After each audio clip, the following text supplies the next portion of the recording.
one wrong hire kind of starts to, I think of it like a cancer, right? Starts to just infiltrate this, what was a core group of good people.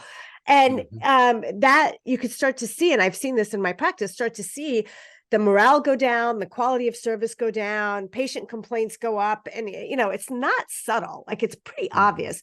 So as a leader, how do, besides not hiring that person in the first place, besides cutting the line as quickly as possible, how do you undo some of the damage that's done by the wrong person infiltrating in there? Like, how do you walk that back? Yeah, great question.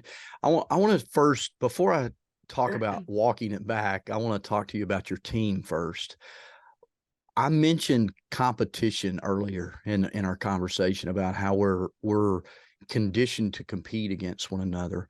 One of the first things we have to do as a leader is to make sure that our current employees aren't competing with this new employee.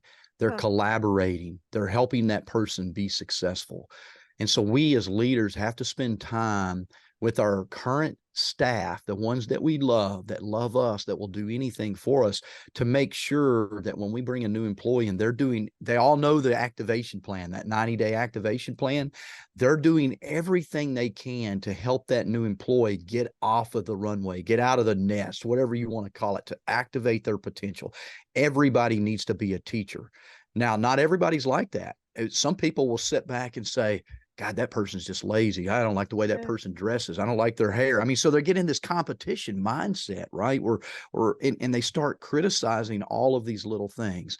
Now, that's the first thing we have to do as a leader, is to make sure our team understands when we get a new employee, they're here to help you, help them help you, help them help you. Okay, that's first. So I would kind of step into that with my team. Now, you asked, how do we walk that damage back? I think the first thing we have to do is, again, going back to that 90-day activation plan. If you have a plan, you can make decisions much faster and say, hey, I made a mistake here. We hired the wrong person. We thought they had the skill, but they just weren't a fit. So I made a mistake. So you own that mistake. You apologize. You may need to bring the team together and ask them some questions. Okay, what did we like about this person? What did we not like? What do we want to see different in the next person we hire? Who do they need to be? What are their behaviors?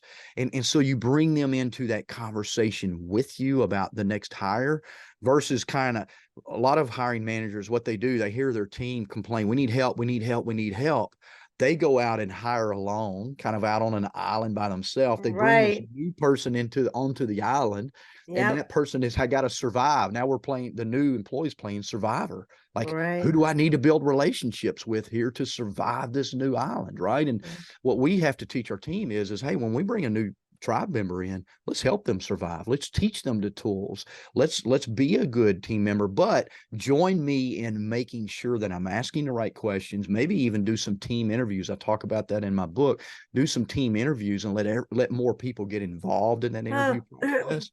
But that'll help resolve some of those morale issues, because when they're involved, Christine, when our team's involved in the interview and the selection, they'll be more bought into helping them be successful and survive the island, so to speak.